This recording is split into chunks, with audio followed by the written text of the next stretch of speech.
Assalamualaikum warahmatullahi wabarakatuh. Hamdan wa syukron lillah wassalatu wassalamu ala rasulillah wala hawla wala quwwata illa billah. Amma ba'du. Pendengar Buletin Dakwah Kafah rahimakumullah.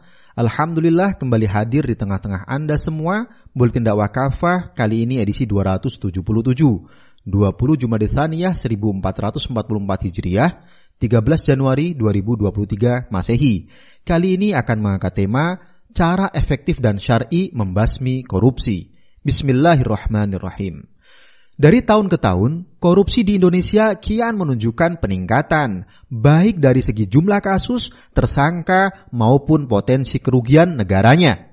Jaksa Agung Muda Tindak Pidana Khusus Jampitsus Kejaksaan Agung Kejagung Febri Adriansyah memaparkan capaian kinerja jajarannya di sepanjang tahun 2022. Dari hasil penanganan perkara korupsi yang ditangani, tercatat kerugian negara dan perekonomian negara mencapai 144,2 triliun rupiah.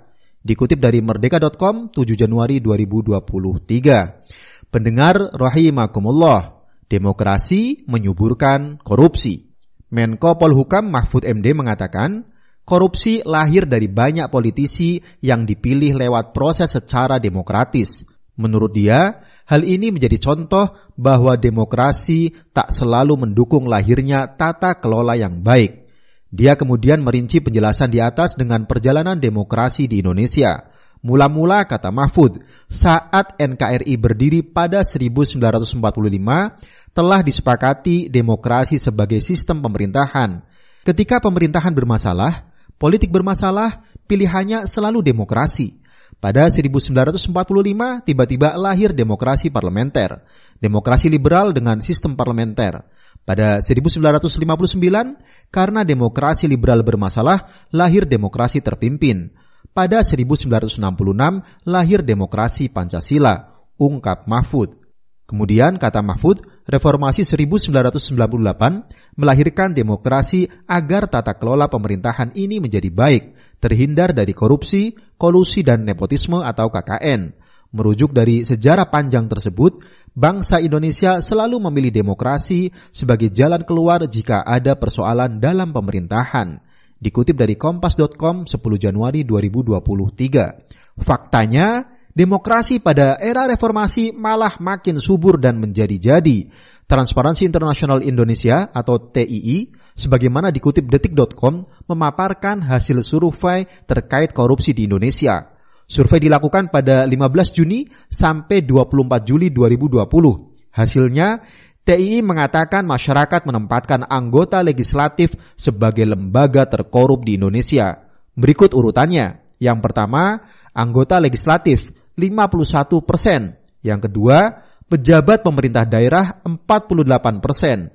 Ketiga, pejabat pemerintahan 45%. Keempat, polisi 33%. Kelima, pebisnis 25%. Keenam, hakim atau pengadilan 24%. Ketujuh, presiden atau menteri 20%. Kedelapan, LSM 19%. 9, bankir 17%. 10, TNI 8%, 11, pemuka agama 7%. Ini artinya, pilihan atas sistem demokrasi bukanlah jalan keluar dan solusi bagi aneka persoalan yang ada, terutama korupsi. Demokrasi yang notabene lahir dari sekularisme atau pemisahan agama dari kehidupan justru menjadi biang atau akar segala persoalan yang ada, termasuk korupsi. Alhasil, selama demokrasi bercokol di negeri ini, korupsi tak akan pernah berhenti, bahkan makin menjadi-jadi sebagaimana saat ini. Pendengar rahimakumullah, solusi hakiki. Dalam Islam, kepemimpinan dan kekuasaan adalah amanah. Tanggung jawabnya tak hanya di hadapan manusia di dunia, tetapi juga di hadapan Allah SWT di akhirat kelak. Karena itu, sistem Islam yang disandarkan pada akidah Islam memberikan solusi yang tak hanya muncul ketika ada masalah.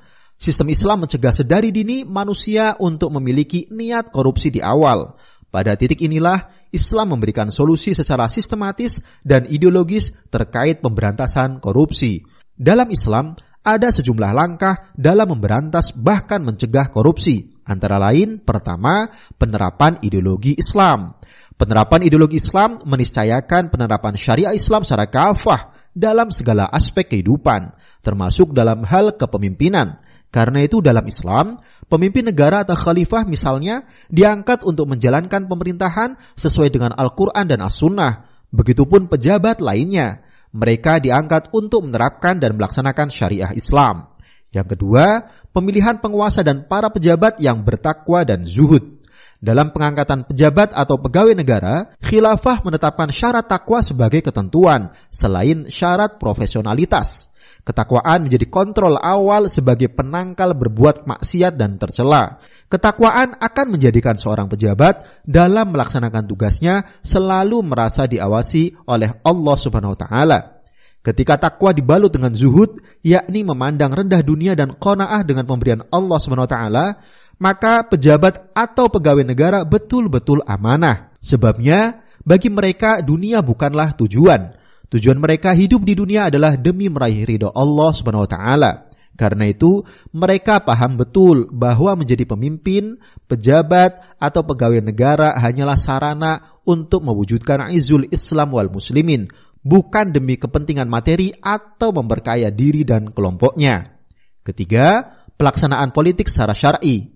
Dalam Islam, politik itu intinya adalah riayah syariah, yakni bagaimana mengurusi rakyat dengan sepenuh hati dan jiwa sesuai dengan tuntunan syariah Islam. Bukan politik yang tunduk pada kepentingan oligarki, pemilik modal, atau elit rakus. Keempat, penerapan sanksi tegas yang berefek jera. Dalam Islam, sanksi tegas diberlakukan demi memberikan efek jera dan juga pencegah kasus serupa muncul berulang.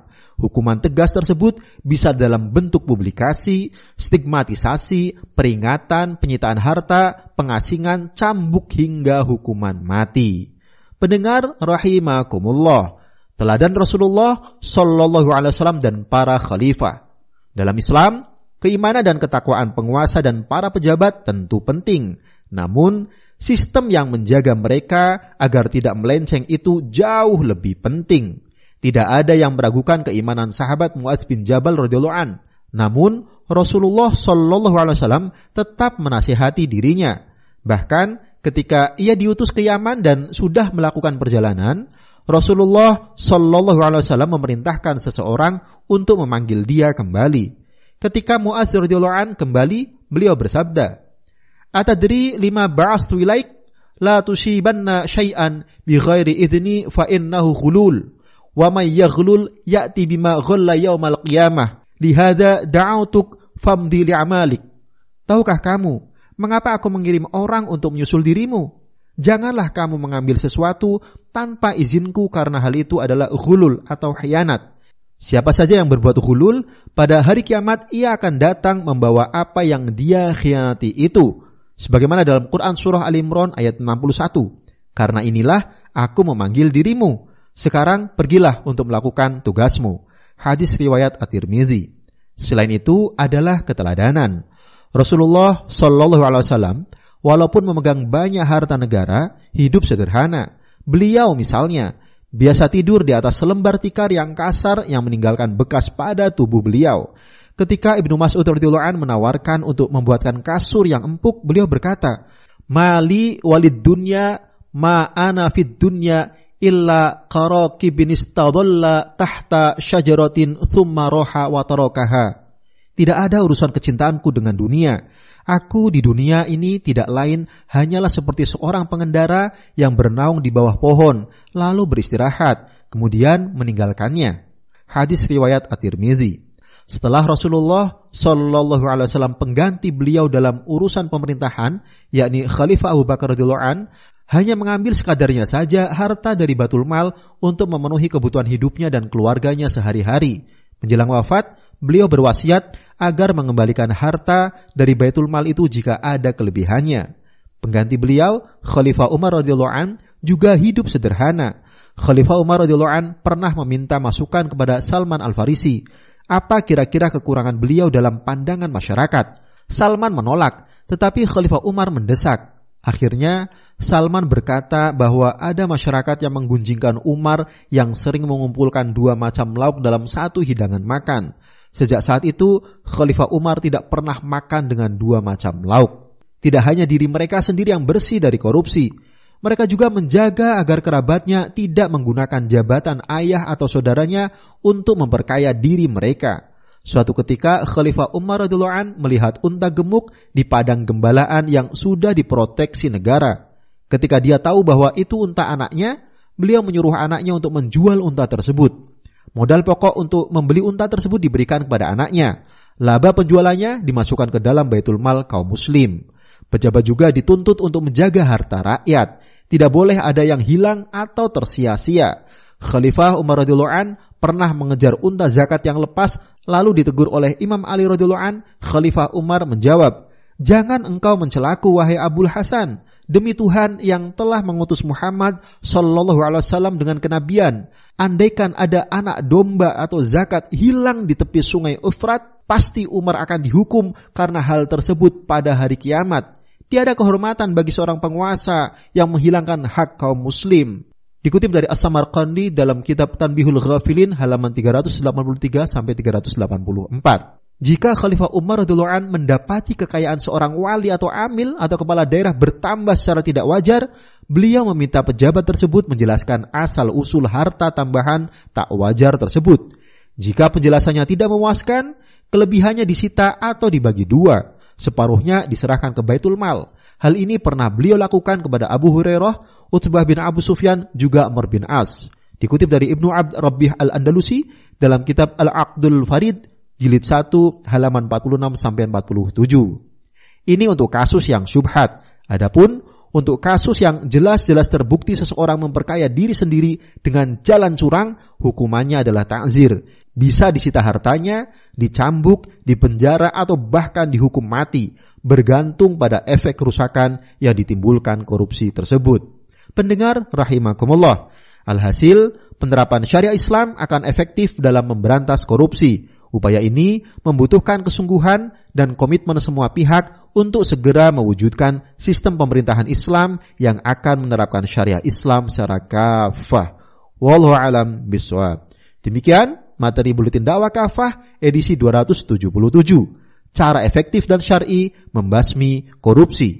Terima kasih. Wassalamualaikum warahmatullahi wabarakatuh.